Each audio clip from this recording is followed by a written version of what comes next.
Bismillahirrahmanirrahim.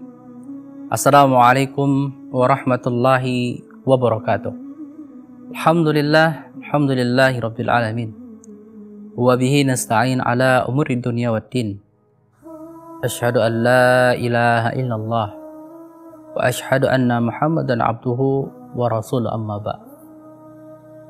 Kaum muslimin yang dimuliakan Allah Subhanahu wa taala.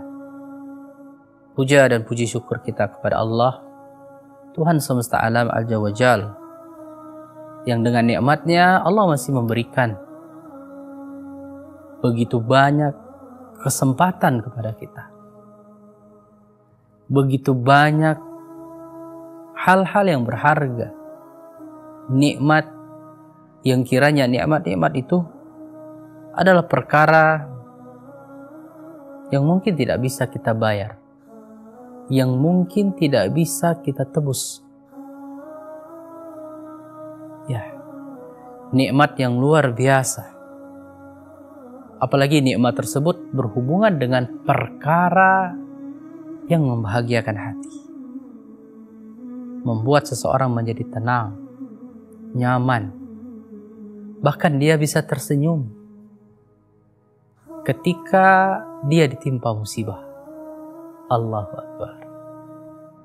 Bagaimana bisa? Bagaimana mungkin ada orang yang ketika dia ditimpa musibah, dia diuji, dicoba dengan ujian yang sebagian besar dari manusia, mereka merasa berat, mereka merasa enggan, mereka merasa tidak mampu. Bahkan tidak sedikit dari mereka yang lari kepada perkara-perkara yang mendatangkan murkanya Allah. Allah musta'an. Kaum muslimin yang dimuliakan Allah, bagaimana? Apa yang sebenarnya menyebabkan hati itu tidak bahagia, atau tidak datangnya ketenangan di dalam diri kita? Dan tentu setiap kita, setiap manusia, apalagi dia adalah seorang yang beriman kepada Allah dan hari akhir, seorang yang mukmin sejati, kiranya dia senantiasa selalu ingin mencari ketenangan dan kebahagiaan. Ingin mencari ketenangan dan kebahagiaan. Menjalani hidup ini, menjalani segala hal dari perintah Allah, ibadah, dalam bersosial, dalam berumah tangga, dalam bermuamalah dan lain sebagainya. Hablum minan nas. Tentu setiap kita menginginkan bagaimana kita bisa menjalani semua itu dengan tenang dan tetap bahagia. Kaum muslimin yang dimuliakan Allah Subhanahu wa taala, dalam acara kita di Nu'min Sa'ah kesempatan kali ini, kita akan membahas sebuah tema yang kiranya tema ini adalah hal yang semoga menjadi manfaat yang besar untuk kita.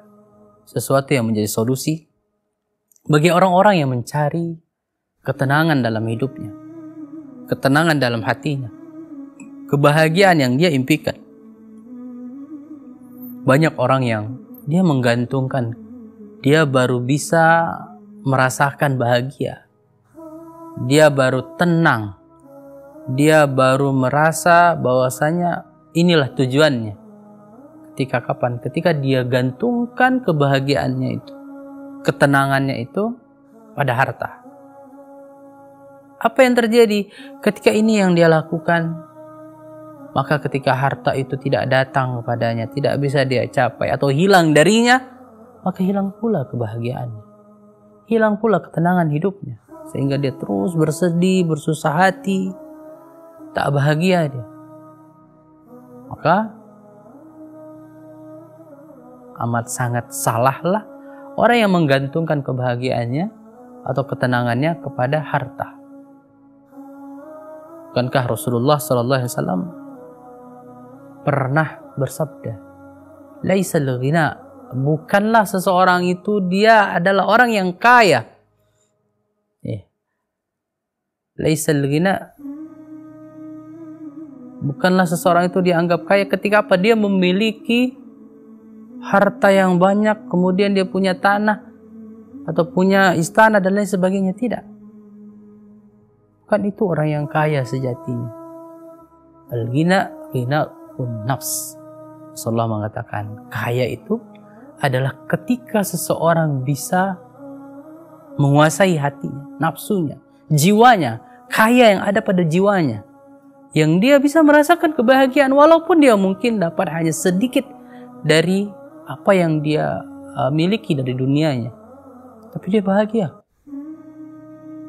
Sebaliknya ada orang yang mungkin dia menggenggam dunia ini, dia bisa dapatkan apa yang dia mau, dia bisa beli, dia bisa bayar orang dan lain sebagainya, tapi apakah dia bahagia? Belum tentu. Bisa saja dia terus merasa ketakutan, dia terus khawatir ini nanti hartaku akan berkurang atau habis. Bahkan dia khawatir ini nanti kesehatanku terganggu, aku tidak bisa menikmati kekayaanku dan lain sebagainya. Ini dia. Ketika kita gantungkan kebahagiaan, ketenangan kita itu kepada sesuatu yang semu, maka ketenangan dan kebahagiaan yang kita dapatkan juga akan semu. Sementara. Dan terus dirongrong dengan rasa ketakutan, dengan rasa khawatir. Dan itu yang dikatakan, kami jadikan bagi manusia itu rasa takut, rasa lapar, rasa khawatir. Kenapa? Ketika manusia itu dia tidak menggantungkan dirinya kepada Tuhannya, kepada Rabbnya, maka dia akan mengalami hal-hal itu. Maka apa yang menjadi rahasia? Seorang itu bisa dia merasakan, bisa dia tahu bahwasanya ini adalah kebahagiaan, ini adalah ketenangan yang ku cari-cari selama ini. Di antaranya ini, coba lihat, coba simak kaum muslimin yang dimuliakan Allah. Jadikan ini catatan penting. Ketika engkau adalah termasuk orang-orang yang mencari kebahagiaan, mencari ketenangan, maka carilah ketenangan dan kebahagiaan itu bukan di tempat lain, bukan dengan harta, bukan lewat obat-obatan atau bahkan minuman keras atau lain sebagainya. Ada yang mungkin dia merasa tenang, tentram, bahagia ketika dia bisa nongkrong dengan teman-temannya. Ketika teman-temannya dia lagi ada masalah, dia lagi sedih, teman-temannya tidak bisa ada hadir, tidak bisa datang, maka dia sedih dan lain sebagainya. Baik, kita akan lanjutkan nanti. Apa saja sih yang menjadi rahasia, yang menjadi kiat atau hal-hal yang penting perlu kita ketahui, bahwasanya itu adalah bagian dari cara untuk mendatangkan ketenangan dan kebahagiaan hati. Insyaallah setelah beberapa jeda berikut ini.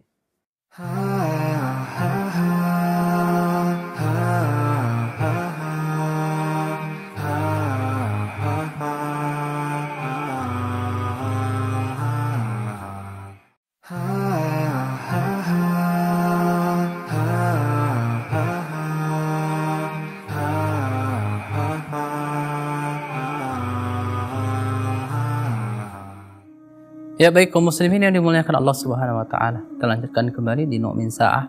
Tema yang kita angkat kali ini adalah inilah rahasia kebahagiaan atau ketenangan hati.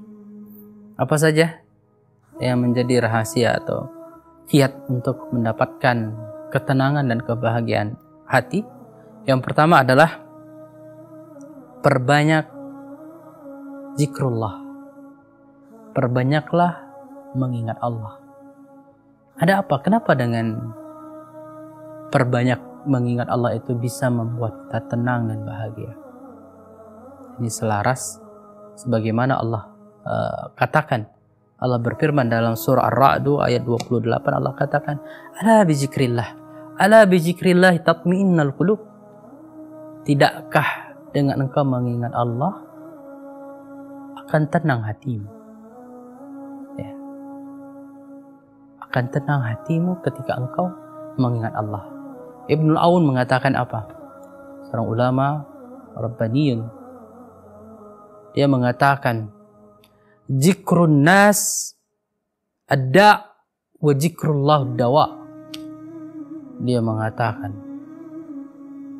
mengingat manusia dan makhluknya itu adalah penyakit, dan mengingat Allah itu adalah obatnya. Apa maksud dari kalimat ini? Ya, tidaklah kita merasakan sesak di dada, kemudian sedih kita, kemudian berbagai macam hal yang membuat kita berat,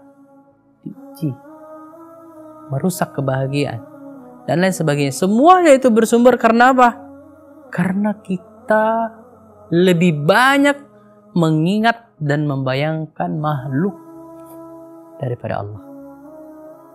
Ya, itu yang menjadi inti yang luar biasa. Coba kita evaluasi, kita periksa muhasabah diri kita.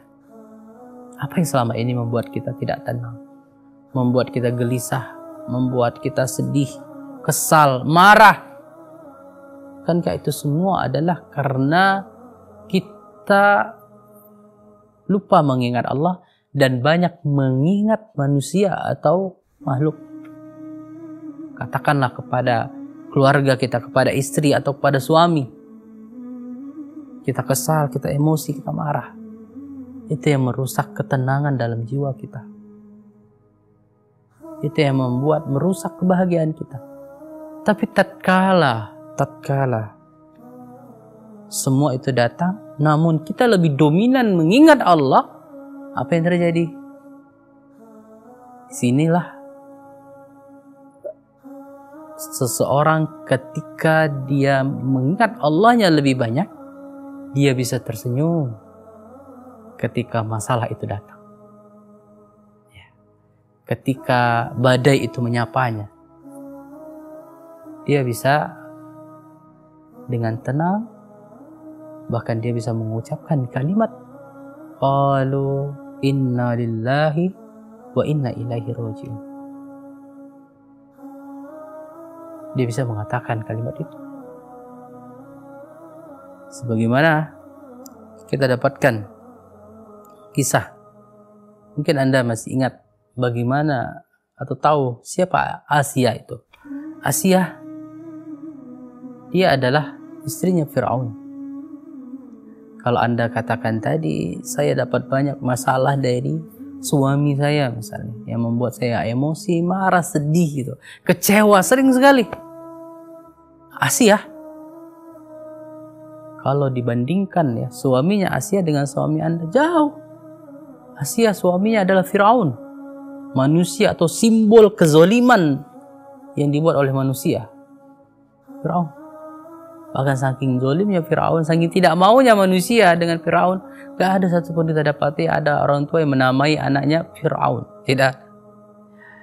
Kenapa? Karena luar biasanya kezoliman Fir'aun. Lalu bagaimana dengan Asia? Asia, ketika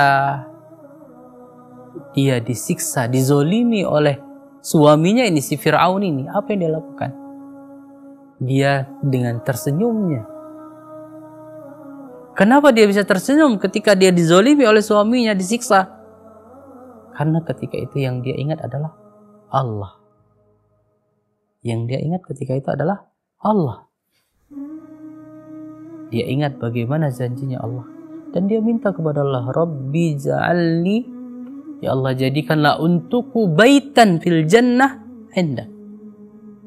Jadikanlah buatku itu, bangunkanlah istana di sisimu. Itu permintaan Asia kepada Allah.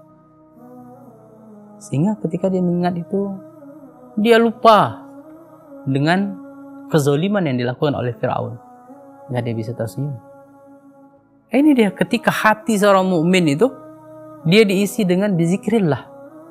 Maka sebesar apapun masalah itu, dia bisa hadapi dengan senyuman.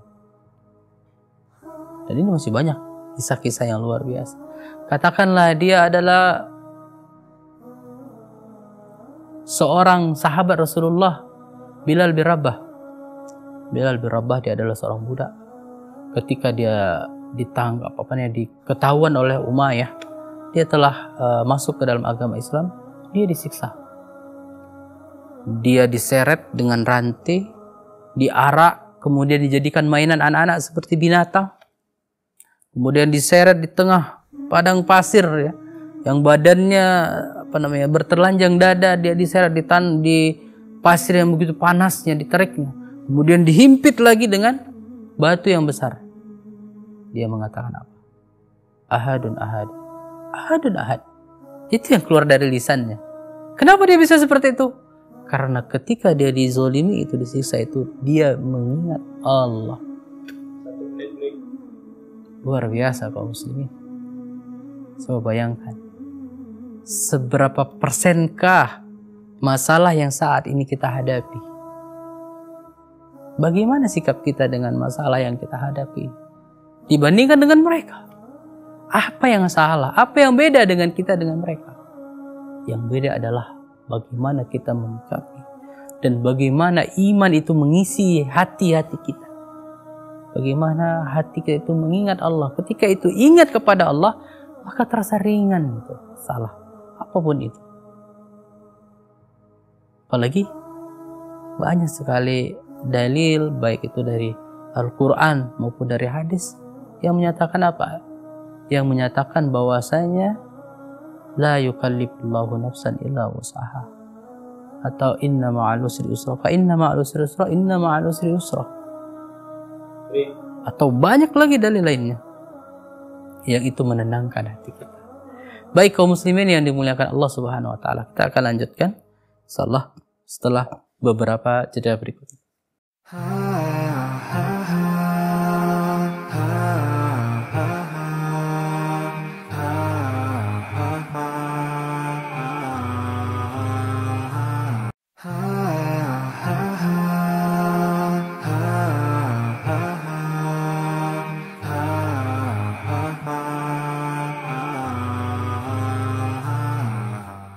Ya baik kaum muslimin yang dimuliakan Allah Subhanahu wa taala, kita lanjutkan kembali di segmen yang terakhir.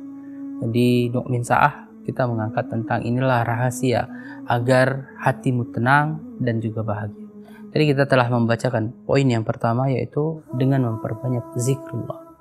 Dengan memperbanyak zikir kepada Allah, mengingat Allah, maka hati akan terasa menjadi lebih tenang. Dan kita siap tetap merasa tenang, bahagia, walaupun masalah datang kepada kita, karena kita senantiasa menjadikan Allah sebagai pegangan kita, tempat untuk bergantung. Lalu yang kedua apa? Apalagi yang membuat kiranya bisa hati kita menjadi tenang dan tetap bahagia? Yang kedua adalah kita memperbanyak bersyukur dan bersabar. Bersyukur dan bersabar pada Allah. Ya, kenapa? Dengan bersyukur dan bersabar. Ada sebuah hadis Nabi yang ini menjadi hiburan yang luar biasa untuk kita. Rasulullah pernah bersabda, "Ajaban di amrul mu'min, inna kulluha lahu khair." Sungguh mengagumkan, kata Rasulullah, perkara seorang mukmin. Sesungguhnya semua perkaranya itu adalah baik baginya. Semua perkaranya itu Rasulullah katakan adalah baik baginya. In asabathu sarra fasakara fakana dzalika khairlah. Kalaulah dia mendapatkan nikmat, mendapatkan keberkahan, mendapatkan sesuatu yang dia senangi, yang dia sukai, dia bersyukur, fadzalika khair, fakana dzalika khairlah, maka itu baik baginya. Kenapa? Karena Allah akan tambahi. La in sakartum la azidannakum wa la in kafartum inna adzabi lasyadid. Allah katakan apa? La in sakartum. Kalau dia bersyukur nih, karena dia tadi diberikan nikmat, diberikan kelebihan, kebahagiaan, dia syukuri itu, maka Allah akan tambah lagi. Imma tambah kuantitasnya, atau imma Allah tambahkan lagi kenikmatannya, kebahagiaannya, kepuasannya. Itu dia. Yang kedua apa? Wa in asabathu darra sabara fakana dzalika khairul lah. Dan kalau dia ditimpa sesuatu yang tidak menyenangkan hatinya, sesuatu yang berbentuk musibah, ujian, cobaan, kekurangan harta, kesempitan, kemiskinan, sakit dan lain sebagainya, sabar, dia bersabar, fakana dzalika khairul, maka itu baik baginya. Kenapa? Karena dia menganggap tidaklah ujian, cobaan, sesuatu yang menyakitkan hatinya, membuat dia sedih, kesempitan, kesusahan yang melanda atau menimpanya, dia bisa bersabar karena dia anggap setidaknya kalaulah tidak karena Allah ingin menaikkan derajatnya di sisi Allah, minimal untuk menghapuskan dosa-dosa, maka dia tetap bisa tersenyum dengan ujian dan cobaan tersebut. Coba lihat ini. Walaysa dzalika illa lil mu'min. Allah mengatakan, dan ini semua, ini dua hal ini tidaklah didapatkan kecuali seorang mukmin, seorang yang beriman kepada Allah dan hari akhir, pada Rasulnya. Ya, hanya orang beriman yang bisa meyakini dua perkara ini, yang dia bisa bersyukur ketika dia diberikan kelebihan, dan dia bisa bersabar ketika Allah berikan kepadanya kekurangan. Walaysa dzalika, dan tidak ada yang dapat ini. Ini adalah karunia yang besar. Ketika hati seseorang itu diisi dengan iman, dia bisa merasakan manis halawatul iman, manisnya iman itu, maka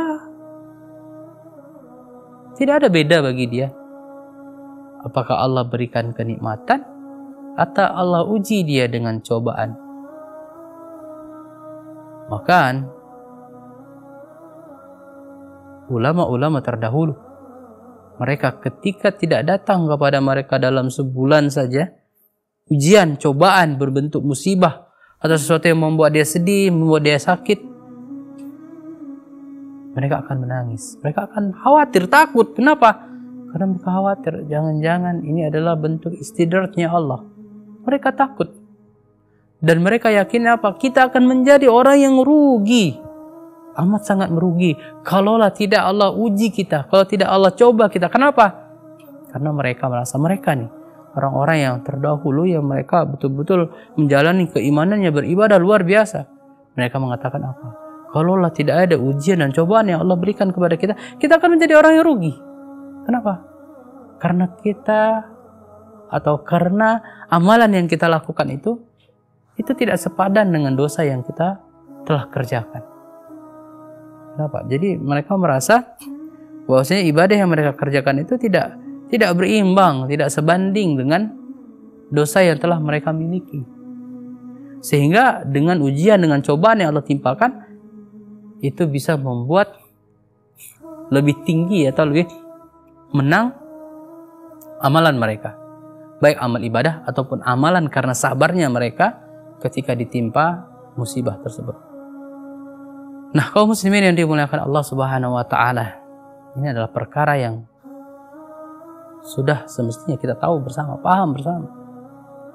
Ketika setidaknya dua hal ini saja kita senantiasa mengingat Allah, kemudian kita senantiasa menjaga sifat sabar dan syukur ya, dalam segala keadaan, maka kita akan merasakan betapa manisnya ketenangan dan kebahagiaan di hati.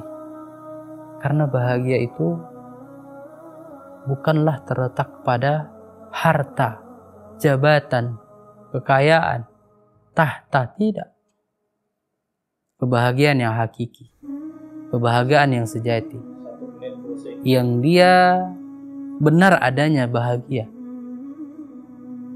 dia adalah kebahagiaan yang ada di hati, yang itu tidak bisa dirampas oleh semua orang, tidak bisa diambil oleh, bahkan tidak bisa diwariskan, tidak bisa diwariskan.